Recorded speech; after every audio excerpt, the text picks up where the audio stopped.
Can you hear me? Can you Yes. hear me now? Can somebody give me a yes in the chat that they can hear me? Thank you, Catherine. Okay. Welcome, everybody, to Full Moon in Scorpio. We've got a full house today. That's great. Hi, Robin. Hi, Nancy. Hi, Marnie. Hi, Liz. Linda, Catherine, and June. Judith and Jessica. And Jean. You guys are coming with the same sounds. Margie, Penelope, Mary, Christy. Hi, it's so great to see all of your faces. I'm going to leave everybody muted for now. Hi, Jean. And we'll unmute a little bit later when we get to the chat part of the presentation. I see some old familiar friends and some new faces. It's always nice to see new faces. Welcome if this is your first free full moon circle and chat with me. It's really great to have you here. Well, welcome to all of you.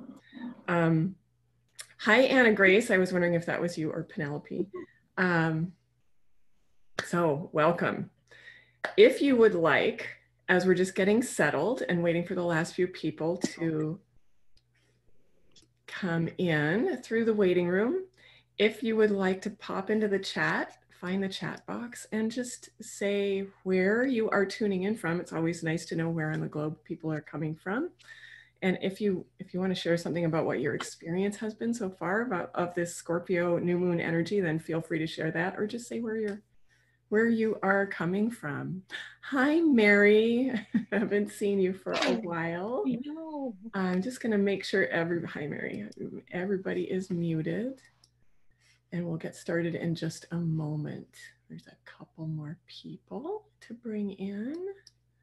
And then I am going to lock the meeting at a certain point after everybody's in.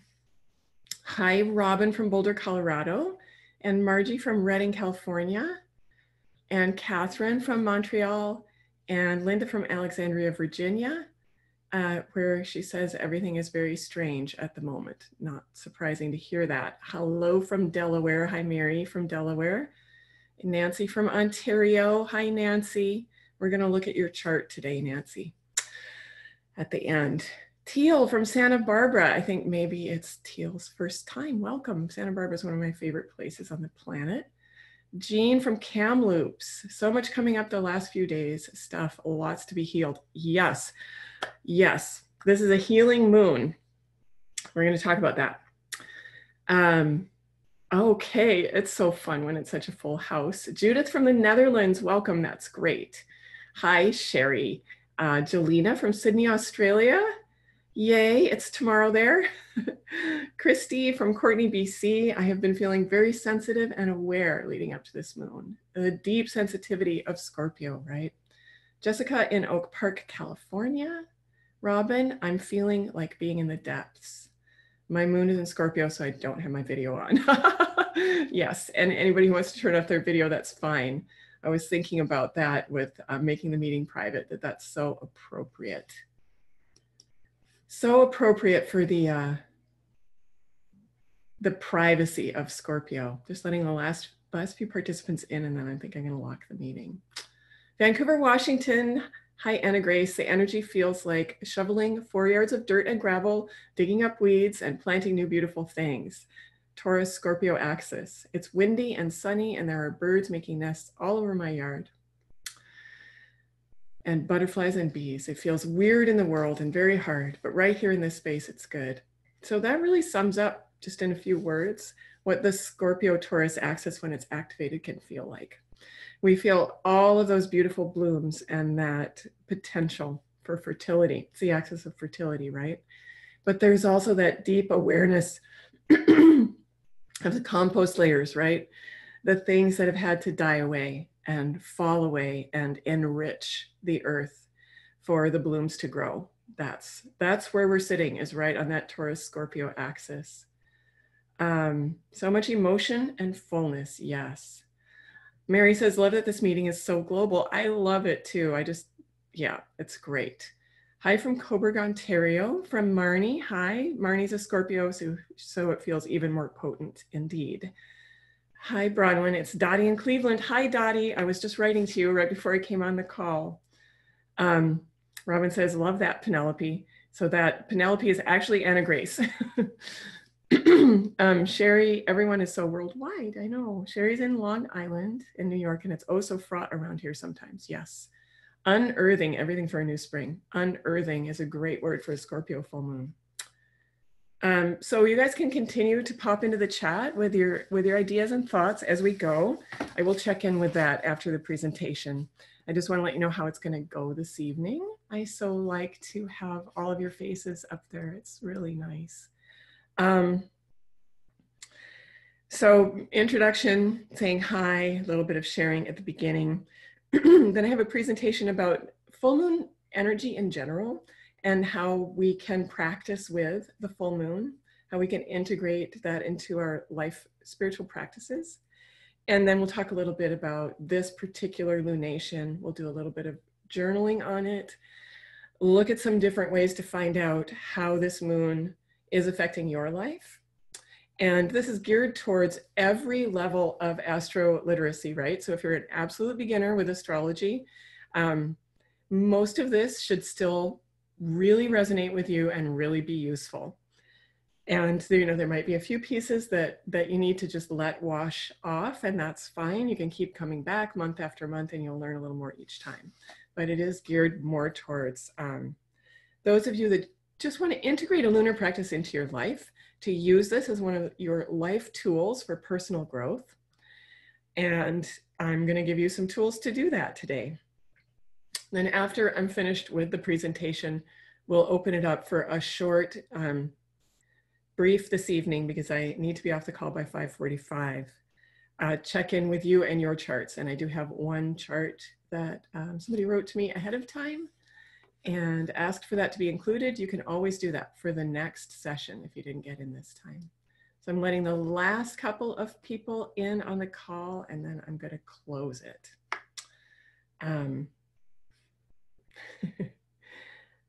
Yeah, unearthing. I love that. I'm gonna steal that.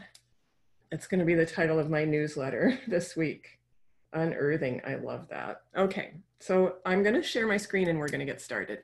Just so everybody knows, I am recording this session, and you will receive a recording of it tomorrow. Also, to be aware of that if you decide to share verbally. So let's get a little screen share going and talk about the details of this moon. Here we go.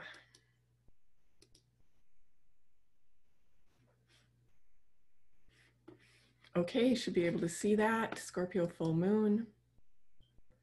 Get the slideshow started. Make sure I open up the chat so I can talk to you guys as we go along.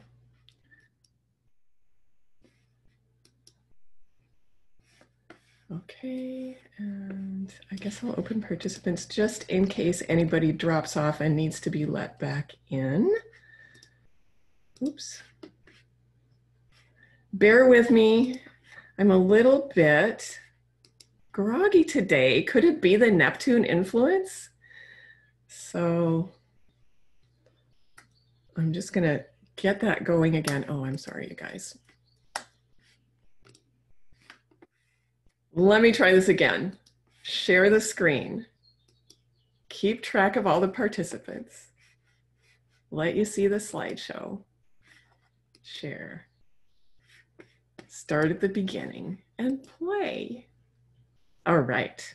So here we are under this beautiful Scorpio full moon. I think it was about 3:30 in the morning Pacific time. So that's the time it became full, just about 12 hours ago, wherever you are in the world. It was 12 hours ago. So as we know, the moment of fullness is measured by the sun and the moon coming into exact opposition. In this case, they did that at 17 degrees of Scorpio Taurus. So here we are.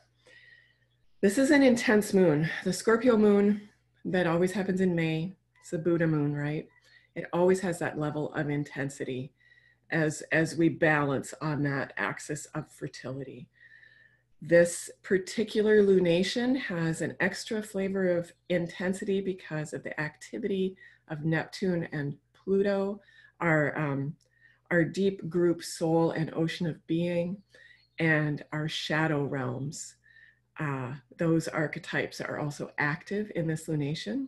And we have the grace notes of a couple of our beautiful goddess asteroids, Vesta and Hygeia, bringing healing to the collective. What a beautiful aspiration for this full moon. And so poignant right now, that idea of bringing healing to the collective. It was very comforting to me to see the activity of those two sacred goddess asteroids in the chart of this full moon. So we're holding a lot. We're holding that collectively, and we're holding it personally.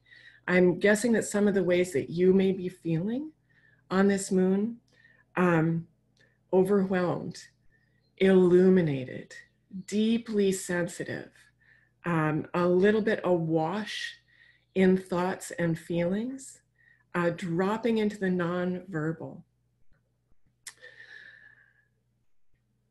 having a greater awareness or illuminations around your own personal power and your use of personal power, seeing things suddenly blossom and grow in your life in an unexpected way, or seeing the fruition of something that you've been working on for a long time. I'm pretty sure that everyone is having pretty intense dreams at night, probably for the last week or so. Dreams that are pulling stuff up from the deep past, dreaming about old relationships or old sore points. And just to know that that stuff is coming up out of those dream realms, it's coming up for release. So unearthing and release, keywords for this particular lunation. Intensity, sensitivity, and release and fertility are keywords that we can always use for that Scorpio full moon. This is a moon that's important in the Buddhist tradition because it is thought that on this moon, the Buddha was born. And then on this moon later, Buddha was enlightened. And on this moon later, he passed. So that's a beautiful connection to think about too. And that keys into the Taurus Scorpio axis too, bringing together birth, enlightenment, and death. Those two poles are held by Taurus Scorpio. So this is just a reminder as we get started that you're taking this next 40 minutes for you to really sink into your feelings, to learn a little bit, to share with others, and to just leave everything else of the day behind. So this is your time. I want you to be able to really breathe into it, get comfortable, settle your mind and body, take some relaxed, full breaths. And if you haven't yet, I always encourage you to bring a little dish of water and a little candle into the space. My goodness, have I not lit my candle? And then it would be time to light your candle. I have a candle under my teacup. That's gonna have to be my candle of sustenance for the time.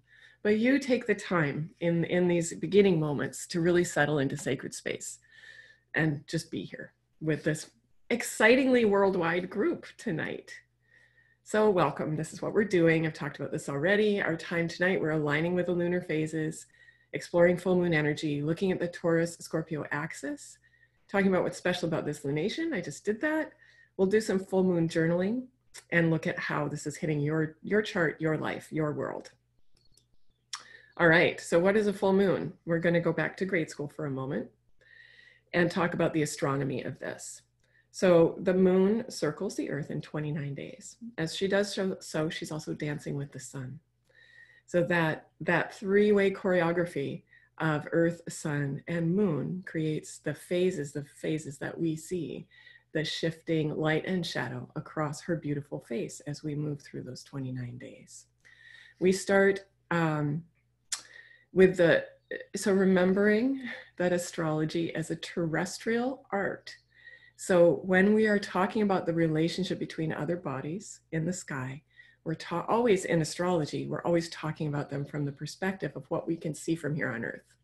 So the new moon, this is represented by this dark circle here. This is the Earth, the moon, and the sun, not to scale. At the new moon, which was 2 weeks ago now, we had a beautiful new moon in Taurus. The moon is what we call in conjunction with the sun. So on the astrology chart, they're occupying the exact same degree. And if we could see them together in the sky, we would see them together in the sky. It's why we can't see the moon. She's residing in the lap of the sun. So at that time, they're whispering intimacies together. They're looking out and seeing everything from the same perspective. And that's the moment of the rebirth of the cycle. New moon, we ask, what is being conceived? That was 2 weeks ago. And then 1 week into the cycle, we come to the first quarter moon. For those of you down under, this is going to look the other way around. The first quarter moon will be illuminated on this side, not this side. This is from the perspective of the northern hemisphere. This is what the first quarter moon looks like. It's the only time we see a sharp line in the sky. And that reminds us that it's a sharp turning point. It's a moment of crisis and a time to make a decision. Whatever came into being, whatever was conceived at this new moon, comes to a choice point, a sharp choice point on that first quarter moon. This is really good knowledge if you're a student of astrology, because this applies to all planetary phases and relationships. You can use this with every planet in the chart. So it's really good to absorb these key ideas about those 4 quarters. New, first quarter, sharp choice. And here we are 1 week later in the lunar cycle, and we have full illumination. The moon is in opposition, okay? So here's the Earth. The moon is on one side and the sun is on the other. We can see this in the sky, right? If you go out at sunset, you can watch the sun setting. If you look 180 degrees from that sunset, you will see the full moon rising. That's the relationship. They're at 0 degrees at the new moon. They're intimately linked together in each other's laps. By the time we get here 2 weeks later, the moon has moved 180 degrees away from the sun, from our perspective. That's a full moon. So just to let you really feel what this dance is about in the living sky, it's so important for us as astrologers to always remember and connect with that living sky. Go out at sunset in the next day or so and witness that opposition. You are standing between the sun and the moon. Okay, so I offer you these 4 questions for those 4 major phases of the moon. We can use this because the moon is reflecting our own inner journey, right? This whole thing is a journey of personal development. It's a developmental journey. And the moon beautifully enacts that journey for us again and again and again and again, waiting for us to learn. And every new lunar month is another opportunity to tune into that and begin to learn about the importance of growing into light and fading back into darkness, about the importance of waxing and manifesting and bringing things into being, and then the equal importance of releasing things, letting things go, and allowing them to die away. Such an important concept for Scorpio time. Letting things release and die away to feed the new cycle. So at the new moon we ask, and I offer you these questions for self-reflection and journaling at each of the phases. What is being conceived? At the first quarter moon we ask, what needs adjustment? At the full moon, where we are now, we ask, what is being illuminated? And at the last quarter moon, we ask, what needs to be released? You can walk through these questions every month with the moon, and you will grow along with her and release along with her. So what is a full moon? We've looked at that. It's an opposition. We are between the sun and the moon. So it's an opportunity, psychologically, emotionally, spiritually, to see an issue from both sides. What issue? The issue that is being illuminated by the position in the sky of the sun and the moon. So right now, the issue that we're seeing from both sides is that issue of fertility, what it takes to make things grow. Taurus, planting seeds and blooming. Scorpio, tending the compost, releasing. And it's a personal chance for growth, a chance for illumination, change, and growth along that axis of transformation. So each sign, Scorpio in this case, has an opposite sign, Taurus in this case, the sign that lives across from it in the zodiac.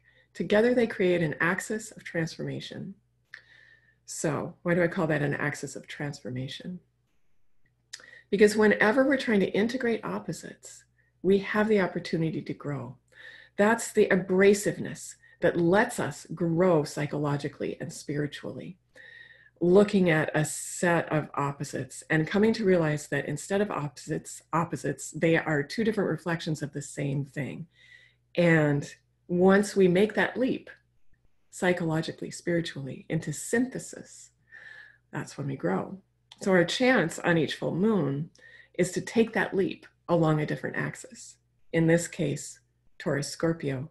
How can we bring those two ideas into synthesis within ourselves? That's the growth that this moon offers. So each full moon takes place on an axis of transformation, different signs, different moons. We grow, as I said, when we can synthesize the opposites of that axis. So you see how this becomes a developmental journey of the year as well, that as each moon comes to fullness, we are looking at a different axis of apparent opposites in our lives, and we're being given another opportunity to transform by synthesizing. So every full moon of the year is an opportunity for growth on a different axis. So here we are today, Taurus, Scorpio.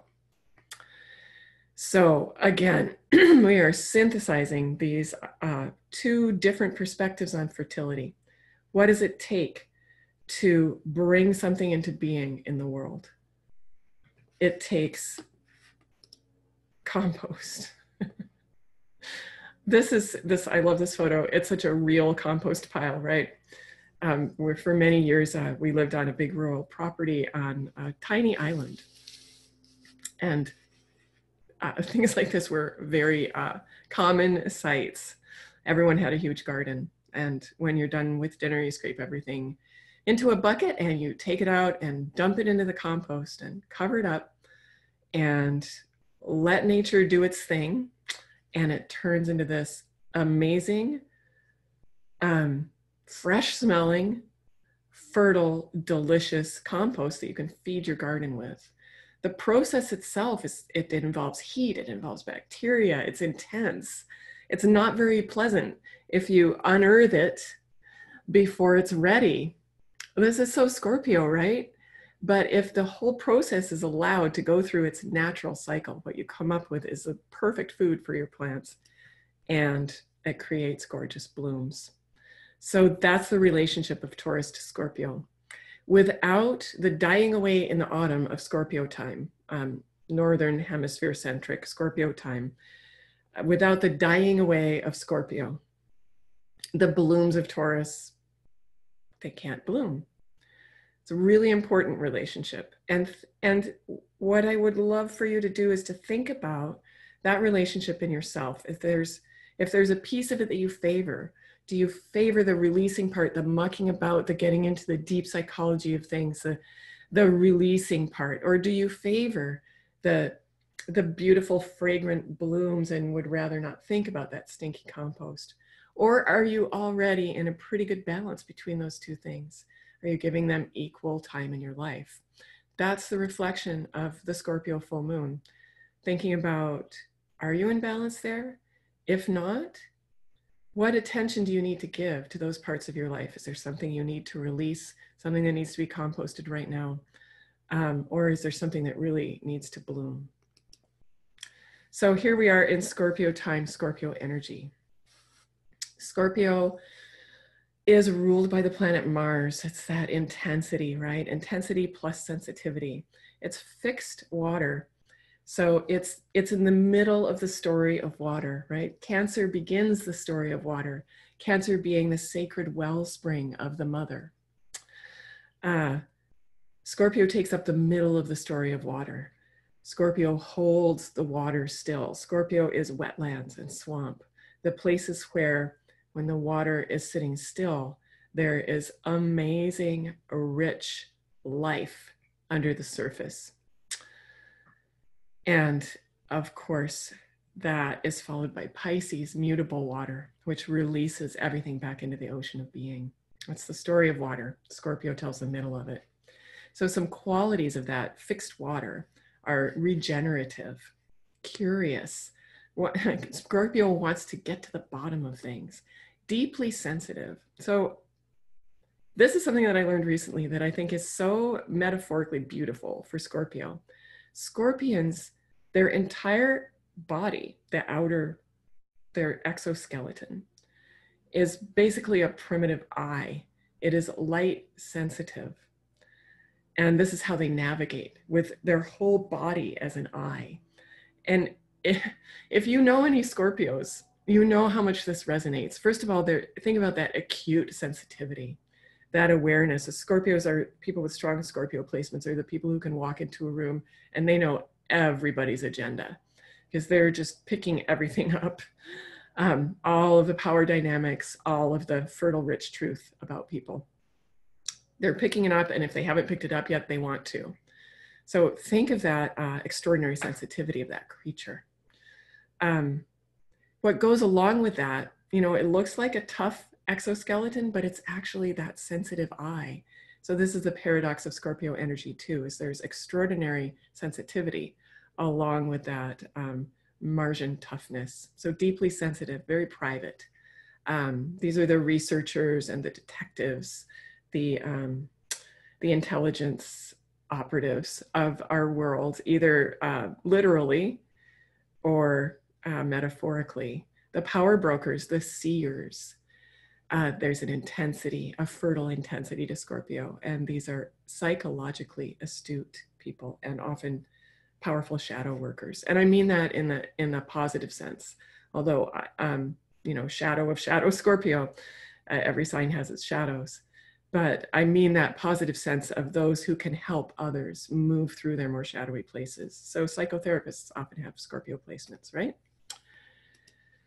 So that is just a couple of keywords off the top of my head about the Scorpio archetype, whether we're applying it to ourselves, people that we know that have those strong placements, or whether we're applying it to the general mood.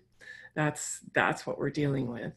So what happens when we bring that home to ourselves? These are some areas that we can explore to begin to understand how this full moon will illuminate your life. So what's being illuminated for you? So these are questions that you can reflect on, and in a moment, I'm going to have you journal on them. So even if you don't know, I think here's somebody else wanting to pop in. That's Robin. We'll let Robin in. Hi, Robin. We're just talking about the Scorpio archetype. Welcome. So if you are just beginning your explorations of astrology, you can work with some of the keywords that I've given you about those ideas of fertility, the compost, and the blooms, and consider and reflect on and journal about what is being illuminated for me around those Taurus and Scorpio issues. That's a very rich vein. You can leave it just at that. So these next pieces are, if you've extended your exploration of astrology a little bit more and this feels comfortable for you, you can go there and include this in your journaling. But please don't feel like you're missing out on anything if you just stick with that first question. It's so rich and there's so much to be gleaned and gained from that kind of self-reflection. But we can also look at what the voices of other planetary archetypes are contributing. So what I mean by that is with every full moon, like next year, the Scorpio full moon will be an opposition between Taurus sun and Scorpio moon, but there will be a whole different living sky in which that's existing. So we like to bring those in, right? Bring in the other voices of the sky to contribute, to modulate this energy. Right now, in this moment, the other archetypes that are speaking strongly are Neptune, our deep spiritual self, the place where we dissolve, our beautiful illusions, our dangerous delusions, and our incredible poetic creations, where we experience the mystical self and where all of our boundaries dissolve. That's the voice of Neptune, and he's very much having a say in how we feel during this moon. So bringing us dreams, bringing us deep creativity, reminding us to take care of ourselves if we feel drawn back to our addictions or to those things that dissolve our boundaries in an unhealthy way, whatever our compulsions are. So that's a double-edged thing with Neptune that we always need to be aware of. He brings us the gifts of devotion, mysticism, poetry, and he brings us the challenges of delusion and addiction. So I do want to emphasize that for us because of the extraordinary emotional sensitivity of this particular lunation. I really want to honor that some people will be in that reality right now over these next few days. It's really a sensitive time. We're pulling a lot of deep stuff up from the deep psyche, right? And it's a time to activate all of our support networks, activate all of our healthiest self-care. And it's a time to be extra aware of those places where you do your negative Neptune, right? The addictions that you may be drawn to, the compulsive behavior that doesn't serve you in the end. Practicing forgiveness if you've fallen into some of that, certainly, but also just, weighing that and exercising care and self-compassion at the same time. I do want to emphasize that if anybody is feeling that the intensity is just a lot and you're looking for ways to just numb it down a little bit, sometimes we really need that. So if we can, the healthier ways that we can choose to do that, the better. And as I mentioned at the top, we also, with this particular lunation, have the beautiful voices of Vesta, the holder of the sacred flame, the priestess who holds that flame of both civic responsibility and personal devotion in the world, and Hygeia, who, interestingly, is the asteroid of, among other things, public health and hygiene. I just think it's fascinating that these two archetypes are speaking up right now. They're conjunct Venus, so they're going to be working with us over the next 6 weeks of the Venus retrograde, but they're speaking loudly into this moon. There's a lot that we could dig into there. And I encourage you, with your own astrological explorations, to dig into that a little bit, because there's some interesting stuff to be gleaned about the collective right now with that interaction of Neptune, Vesta, and Hygeia. What does that mean for you personally in your own chart, though? It means that you can contemplate those things about sensitivity and Neptune that I spoke about, but also think about what are the big feelings that are coming up about what you want to devote yourself to, what you're carrying a flame for, and how you can take care of your physical health and well-being even better, or not better, but in a way that's more appropriate for the intensity that's coming up these days. So that's how to bring that into your personal reflections. I'll show you in a minute how to look at this next piece. Some of you may already know how to do this, but another way to explore what does this full moon mean for me is to find out what area of life is being affected for you by this lunation, by finding out what house in your chart, what little pie slice of the sky in your own natal chart is being activated by this full moon. So after the journaling, we'll come back in and take a look at that.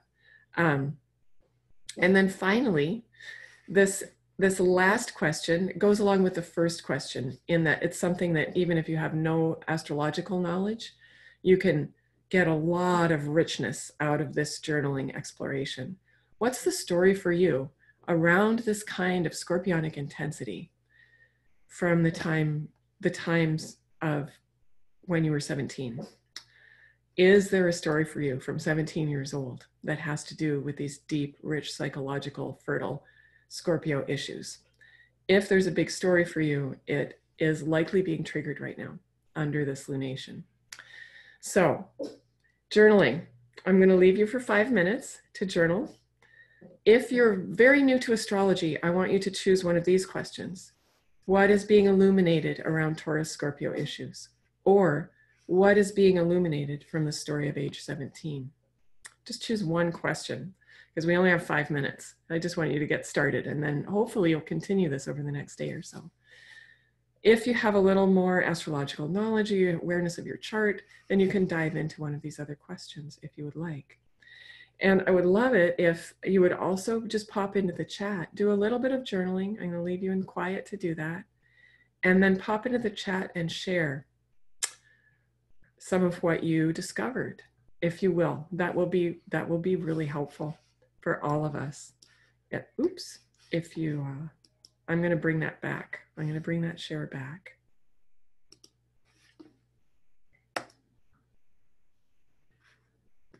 And I'm just going to mute myself.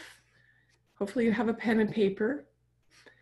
I'm gonna mute myself and stop my video for a moment, and I'll give you 5 minutes and I'll be right back. So enjoy your journaling.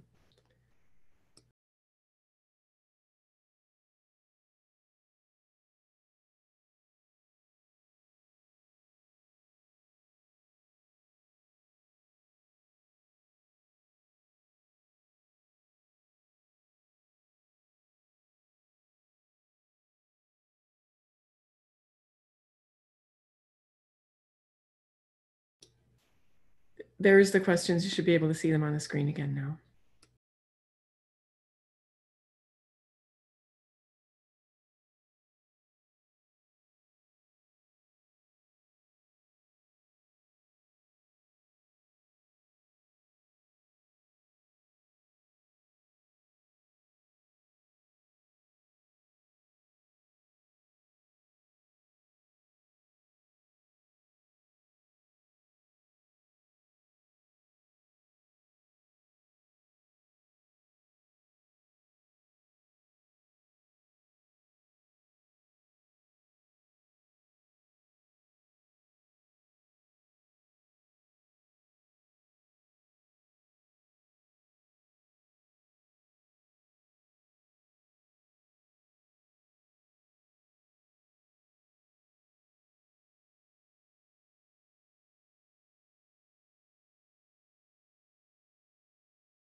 Okay, I'm back. I'm just going to stop the share for a minute. Hi, how did that go? I'm going to check in with the comments and see how that went.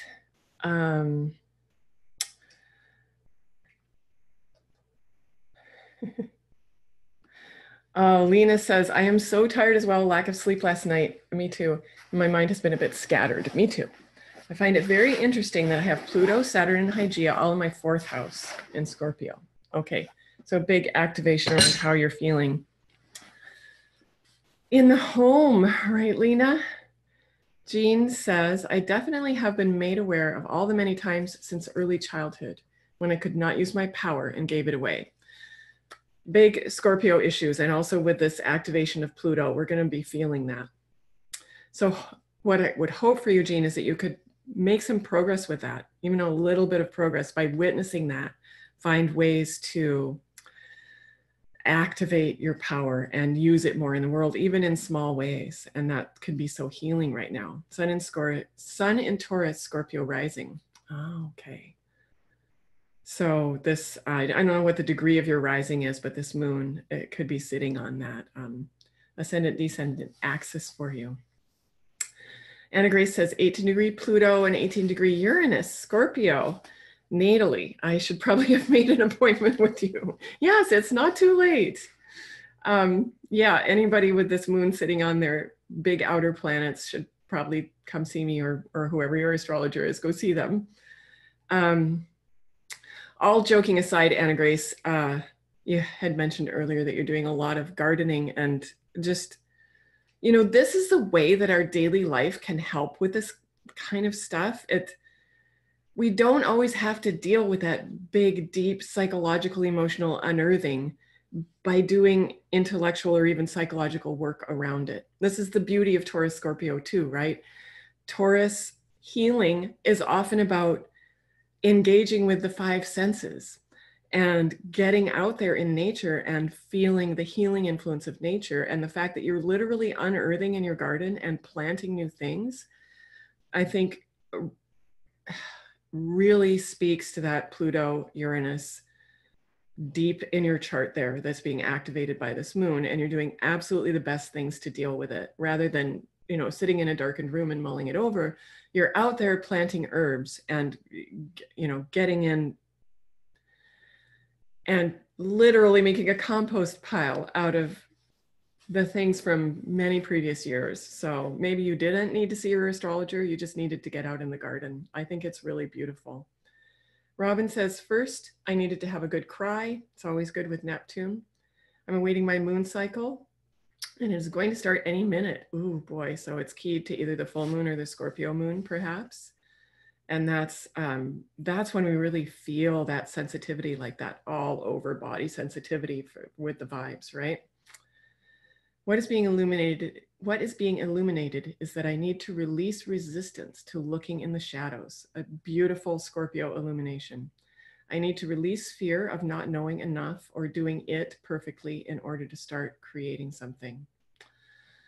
So do you guys see how this fits in so beautifully, both of the things that we've looked at? Anna Grace with that deep activation of big old issues, taking it out into her garden. Robin with her deep sensitivity in this moment, but then also challenging herself to face her fears and look into the shadows so that she can create, right? Scorpio, Taurus, Scorpio, Taurus. Meredith, how can you tell what house your moon is in? I have my natal chart printed. I'm going to get to that in just a minute. Great question, Meredith.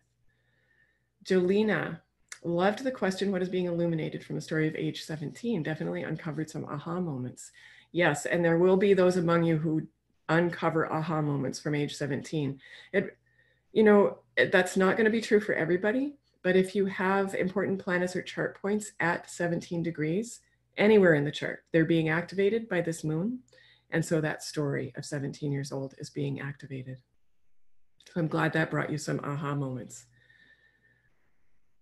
And I lost the thread.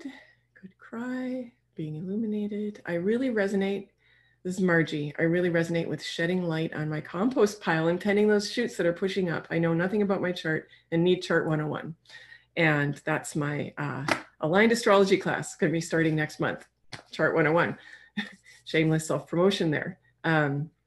But you don't really need that, because the reflections that you can derive just from what we've talked about, what is being illuminated around creating and releasing, is gonna shed light. Lena, I have been wanting to meditate in nature, Taurus. I'm sitting in the sun right now because my body wanted to feel it, right? You need that illumination right now, from the body right into the spirit. Not just wanting, doing more walking meditations in nature and plant meditations this week. Excellent. Judith says, I'm dating a man and he has his Taurus, his sun in Taurus. He is so digging into me, understanding me mentally. My wounds in connection with a man are illuminated. Feels like a deep transformation from old wounds. Beautiful. So we might guess maybe that this is illuminating either 5th house or 7th house stuff for Judith. Love affairs and partnerships, but it could be also could be 4th house stuff, just that deep childhood stuff. So I really honor, and I'm so glad to hear that you're taking those illuminations on board. This can be a really intense time, and I imagine it's a very intense time to be beginning a relationship.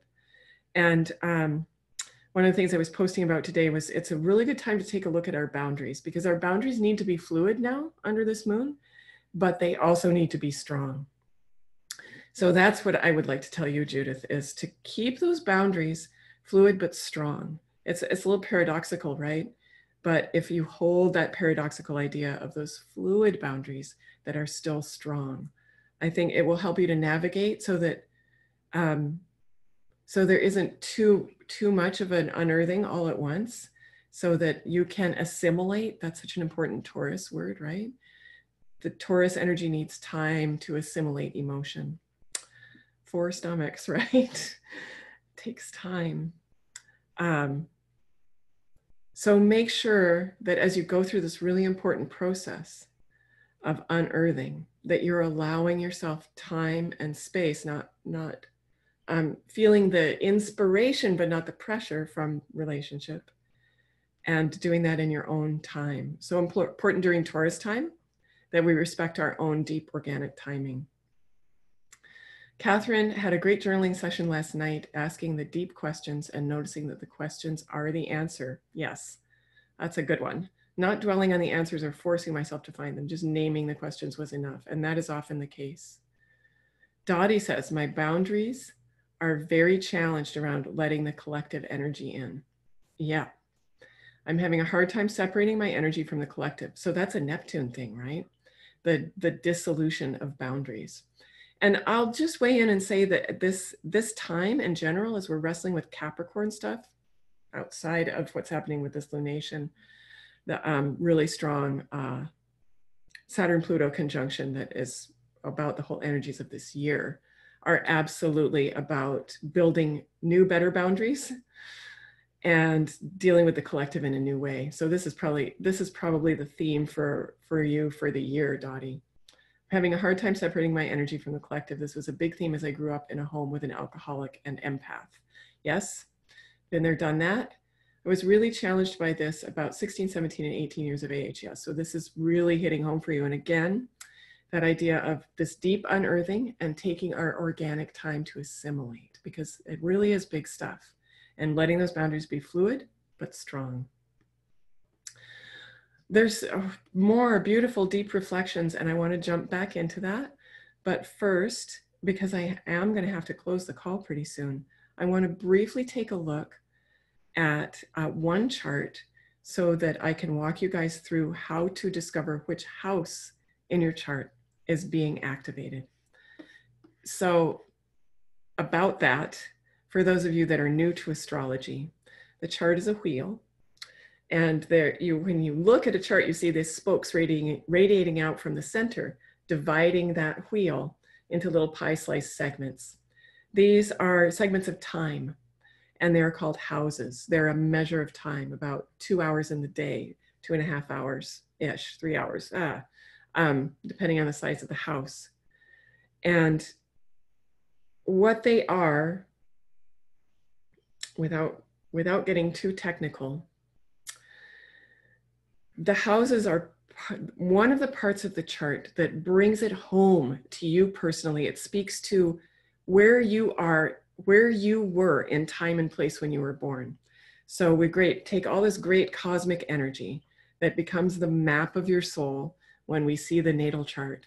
But when we're looking at the angles and the houses, we're really talking about what makes you, you.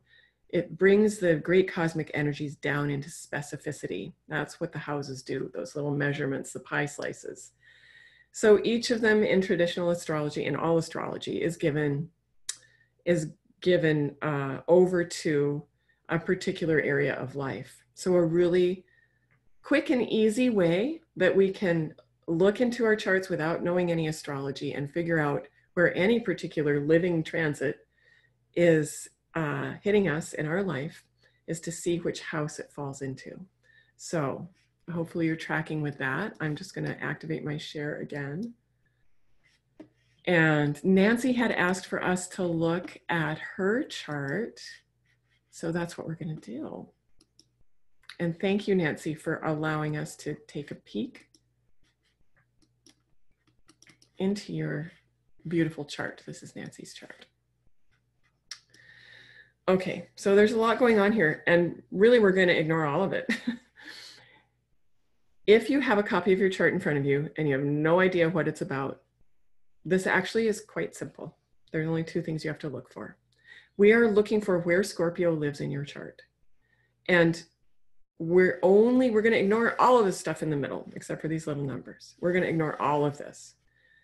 And if you have a chart from astro.com, it's going to look a little bit different, but the structure is basically the same. You have the glyphs of the signs all around the outside, and you have the house numbers all around the inside.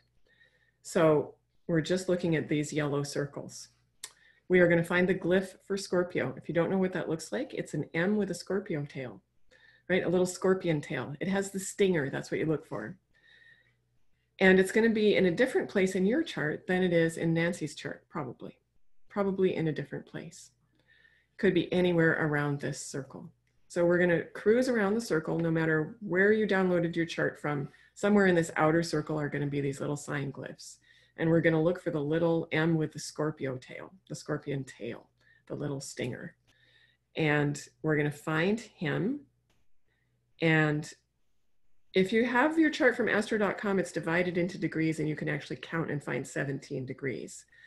But we can also just do it quick and dirty and figure out what house Scorpio is ruling or is living in. For Nancy, it's her 5th house. So then we go back to our handy dandy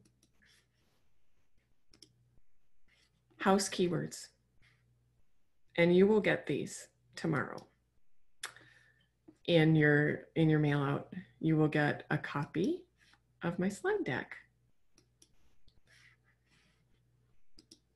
There we are. These are the houses. Okay, so much ink has been spilled about the houses and the meaning of the houses. You can write an entire volume just on the 1st house or the 12th house. So these are simple keywords which are standing in for these huge, rich, complex areas of life. But I think this is enough to let you know, if you're a beginner, at least what area of my life is affected by this full moon. So step 1, go to your chart, find the little stinger. Go to the middle of the chart, find the number 1 through 12, and bring that number back to this little chart of keywords, or you can Google that house too if you want. I don't recommend surrendering yourselves to the gods of Google. Rather talk to a good astrologer. But it's Scorpio moon. You're going to go do your research, and that's fine too. Just use your discernment. These are basic keywords for those areas of life. So we saw the 5th house there. 5th house is creativity and joy. 5th house holds our children, our love affairs. Think of anything that is born out of you out of joy. That lives in the 5th house. Such a beautiful house. So with this full moon in Scorpio activating the 5th house, we would want to think about, how do I need to balance the blooms in the compost in my creative life in something about my kids, in my artistic life, in what I offer to the world out of joy, in my love affair, if I'm having a love affair. So that's what you want to explore if that's your 5th house. And we can work through each of these houses, and each of you can do this after we get off the call. You can download a copy of your chart if you haven't yet and check it out. See if it matches with what you have been experiencing. Even these simple keywords are going to take you to it to a certain degree. Remembering that these houses 1 through 12 also represent that developmental journey, right? They take us from 1st house, me, my identity, how I face the world, all the way through the whole human journey, everything that we experience in life, through to where we dissolve into spirit in the 12th house, where we become the mystery. And we start again in the 1st house. So every full moon will activate a new house in your chart. And that is just another layer of that developmental journey that the moon takes us on through the months and through the year. So I did rush through that piece a little bit because I have to get off this call and get on the next one. But please come back next month. I do this same thing every month, where we talk about the moon through the houses, how it's going to affect you and your chart.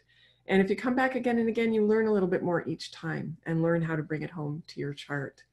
I'm going to save the chat, and I'm going to go through it myself later on tonight, because even if I didn't get to read out what you entered into the chat, I really want to honor that we're all having really deep experiences right now, and what you shared is powerful. And I want you to know that I'm going to look at it and reflect on it with you and for you. It isn't just going to disappear into the ethers.